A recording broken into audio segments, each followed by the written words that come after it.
Governor Ventura, you've got the floor. Give us your take on 9/11. Well, first of all, Alex, let me state this. Being ex-military, when the attack initially took place and I was governor, I went on a very focused tunnel vision mode that our country had been attacked and what the hell do we need to do to repel it. So I today kick myself because at that point in time I had a position of power, and if I would have, not been the way I was, the way all of us were so shocked when it happened, that in that position of power, I could have raised a lot more questions at that time about the things that went down that day, and where today, when I raise those questions, naturally it doesn't quite have the impact that it would have had back then. But to me, it's questions that are not being answered and haven't been answered about 9/11. And, first and foremost, I think, is the fact that, okay, in New York City and Manhattan, 2 planes struck 2 buildings. We'll all be in agreement on that, I think. But how is it that a 3rd building fell 5 hours later? What they call World Trade Center building number 7.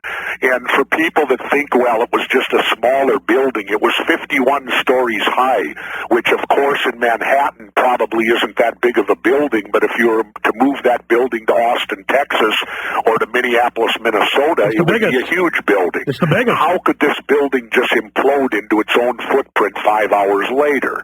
That's my first question. The 9/11 Commission never even brought it up. They didn't devote even 1 page to that in their big volume of investigation.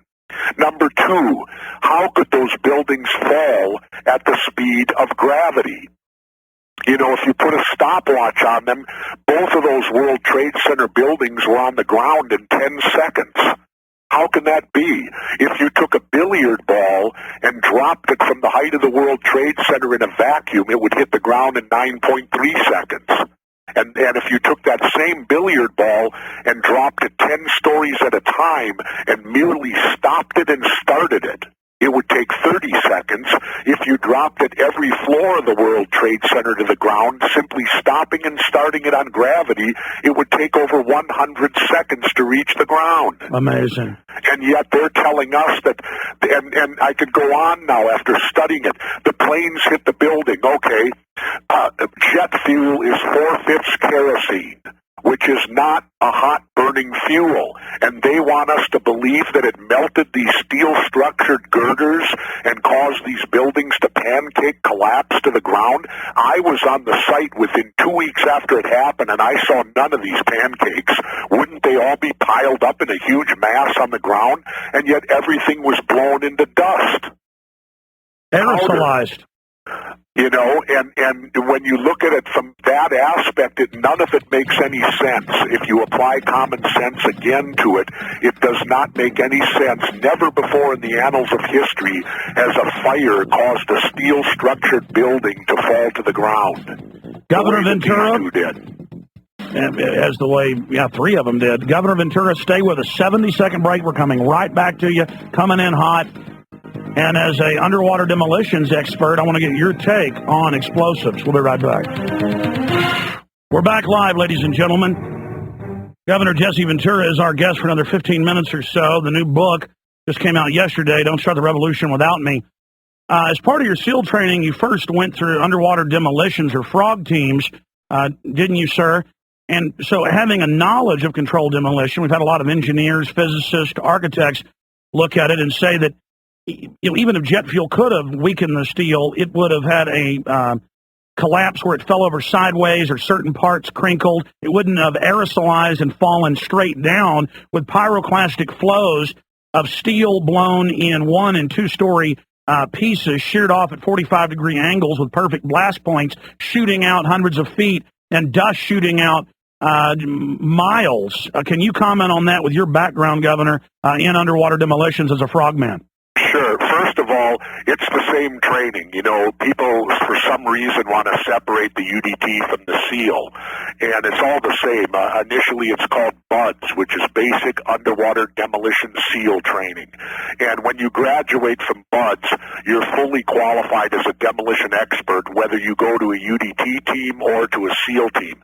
It's basically the needs of the Navy, and actually they would generally send the better swimmers to the UDT teams because they tend to work a little bit more in the water. In every class, your top swimmers will go to the UDT teams, where your guys that can't quite swim as good will go to the SEAL team, but they're completely interchangeable, especially once you've completed what they called SEAL Cadre, which was Advanced Guerrilla Warfare.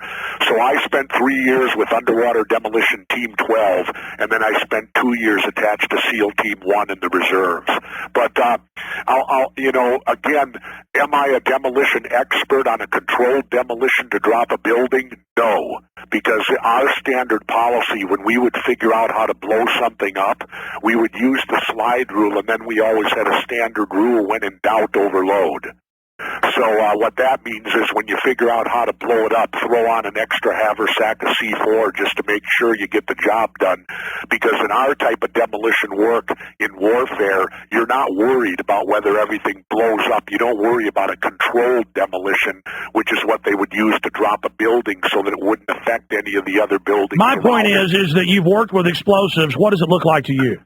Well, upon looking at the film in super slow motion and the way the building fell and comparing that to the way that they do like a controlled demolition of a hotel in Las Vegas, they both fell identical.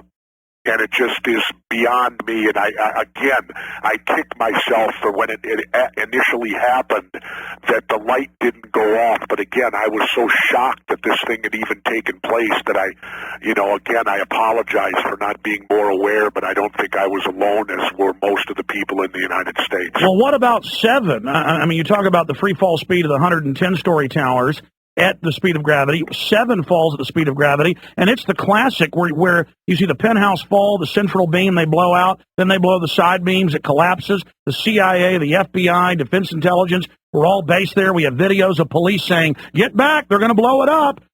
Firemen saying, "Get back, the government said they're going to blow it up." Then they say, "Oh, we didn't blow it up." Have you seen those videos of police saying, "Get back"? No, I have not. I haven't seen those, but I did watch the actual film of Building 7 going down, and in my opinion, there's no doubt that that building was brought down with demolition, and when you look at how that building came down, it came down identical to the other two. Just incredible. When we come back, I want to talk about how we could investigate this or where this should go, Governor, in your view, and then your take on the war, and that's basically it. Final segment with Governor Jesse Ventura, the new book, Don't Start the Revolution Without Me. And I know some stations just joined us, but don't carry the first hour. Don't worry. The days to come, we're going to re-air this interview in its entirety. We'll be right back with the final segment with Jesse, the Mind Ventura.